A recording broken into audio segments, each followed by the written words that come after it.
வணக்கம். தமிழ்பைரேட்ஸ்.com வழங்கும் அமரர் கல்கியின் பொன்னியின் செல்வன் முதல் பாகம், அத்தியாயம் 15, வானதியின் ஜாலம். வாசிப்பது அர்ச்சனா. இளைய பிராட்டி குந்தவை தேவியும் கொடும்பாளூர் இளவரசி வானதியும் ரதத்தில் ஏறி குடந்தை நகரை நோக்கி சென்றார்கள் அல்லவா? அதன் பிறகு படகில் இருந்த பெண்கள் என்ன பேசினார்கள், என்ன செய்தார்கள் என்பதை நாம் சிறிது தெரிந்து கொள்ள வேண்டும். அடியே தாரகை, இந்த கொடும்பாளூர்காரிக்கு வந்த யோகத்தை பாரடி. அவள் பேரில் நம் இளைய பிராட்டிக்கு என்னடி இவ்வளவு ஆசை என்றாள் ஒருத்தி. ஆசையுமில்லை ஒன்றுமில்லையடி வாரிணி. 4 மாதமாக அந்த பெண் ஒரு மாதிரி கிறுக்கு பிடித்தவள் போல் இருக்கிறாள். அடிக்கடி மயக்கம் போட்டு விழுந்து தொலைக்கிறாள். தாய் தகப்பனாரில்லாத பெண்ணை நம்மை நம்பி ஒப்புவித்திருக்கிறார்களே என்று இளைய பிராட்டிக்கு கவலை. அதனால்தான் வானதிக்கு என்ன வந்துவிட்டது என்று கேட்க ஜோதிடரிடம் அழைத்து போயிருக்கிறார். ஏதாவது பேய் பிசாசுகளின் சேஷ்டையாயிருக்கலாம் அல்லவா? அப்படி இருந்தால் மந்திரம் கிந்திரம் போட்டு ஓட்ட வேண்டும் அல்லவா என்றாள் தாரகை. பேயும் இல்லை பிசாசும் இல்லையடி. இவளை எந்த பிசாசு பிடிக்கப் போகிறது? இவளே 100 பிசாசை அடித்து ஓட்டி விடுவாளே என்றாள் வாரிணி. வானதி மயக்கம் போட்டு விழுவது கூட பாசாங்குதானடி. இப்படியெல்லாம் செய்தால் மெதுவாக இளவரசரை தன் வலையில் போட்டுக்கொண்டு விடலாம் என்று அவளுடைய எண்ணம் என்றாள் இன்னொருத்தி. நிரவதி சொல்லுவதுதான் சரி. அது மட்டுமா, அன்றைக்கு இளவரசர் புறப்படும் போது கையில் இருந்த தீபத்தட்டை கீழே போட்டாலே, அது கூட தன்னை அவர் கவனிக்க வேண்டும் என்பதற்காக செய்த காரியம்தான். 2 கையாலும் ஏந்தி கொண்டிருந்த தட்டு அப்படி தவறி விழுந்து விடுமா? அல்லது நம் இளவரசர் என்ன புலியா கரடியா அவரை பார்த்து இவள் பயப்படுவதற்கு என்றாள் வாரிணி. உடனே மூர்ச்சை போட்டு விழுந்து விட்டதாக பாசாங்கு செய்தாளே, அதற்கு எவ்வளவு கெட்டிக்காரத்தனம் வேண்டும் என்றாள் நிரவதி. அவள் செய்த ஜாலத்தை காட்டிலும் அந்த ஜாலத்தில் குந்தவை தேவியும் இளவரசரும் ஏமாந்து போனார்களே, அதுதான் பெரிய வேடிக்கை என்றாள் செந்திரு. பொய்யும் புனை சுருட்டும் ஜாலமும் மாய்மாலமும் செய்கின்றவர்களுக்குத்தான் இது காலம் என்றாள் மந்தாகினி.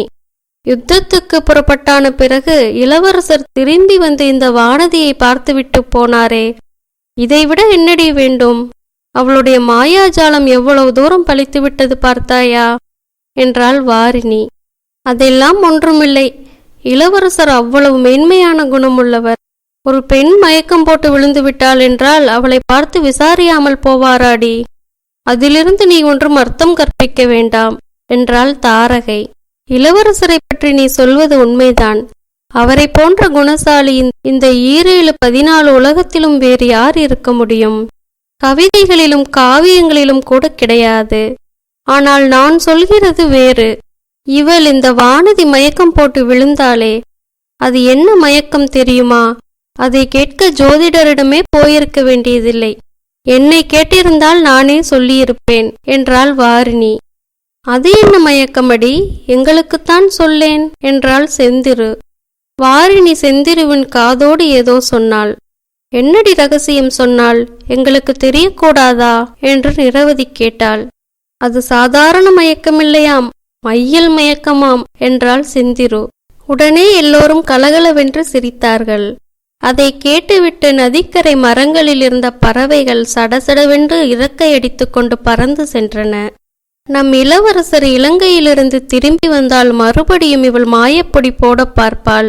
அதற்கு நாம் இடம் கொடுத்து விடாமல் ஜாக்கிரதையாய் இருக்க வேண்டும் என்று சொன்னாள் நிரவதி. இளவரசர் திரும்பி வருவதற்குள் இந்த வானதி பைத்தியம் பிடித்து பிதற்ற ஆரம்பிக்காவிட்டால் என் பெயரை தாடகை என்று மாற்றி வைத்துக் கொள்கிறேன் என்றாள் தாரகை. அது கிடக்கட்டுமடி.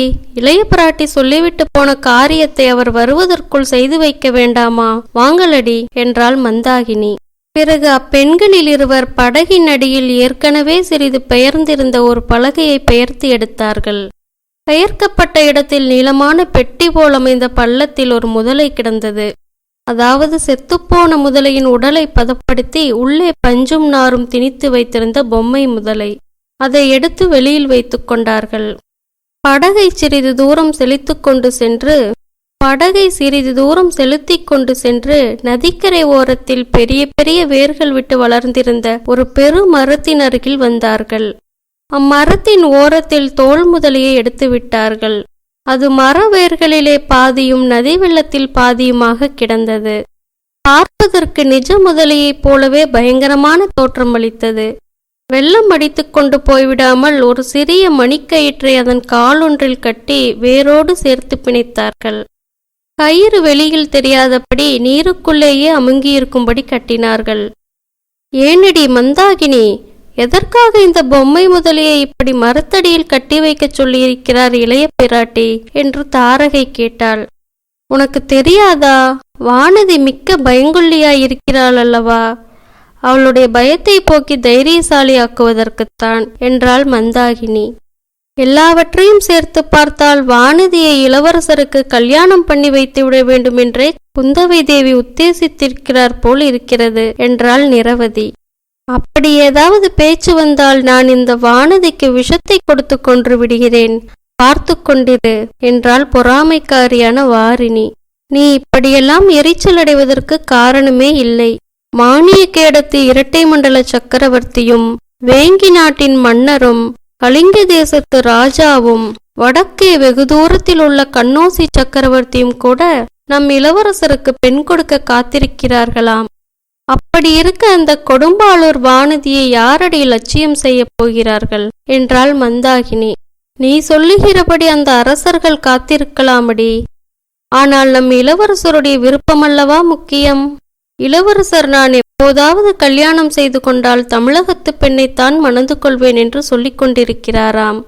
உங்களுக்கெல்லாம் இது தெரியாதா என்றாள் செந்திரு. அப்படியானால் மிகவும் நல்லதாய் போயிற்று. நாம் எல்லோரும் சேர்ந்து தனித்தனியே நம் கைவரிசையை காட்ட வேண்டியதுதானே.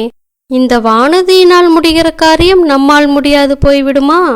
அவளிடம் உள்ள மாயப்பொடி நம்மிடமும் இல்லையா என்ன என்றாள் தாரகை. இப்படியெல்லாம் இந்த பெண்கள் பேசியதற்கு ஆதாரமான நிகழ்ச்சி என்னவென்பதை நேயர்களுக்கு இப்போது தெரிவிக்க விரும்புகிறோம். நன்றி. மீண்டும் அடுத்த அத்தியாயத்தில் சந்திப்போம்.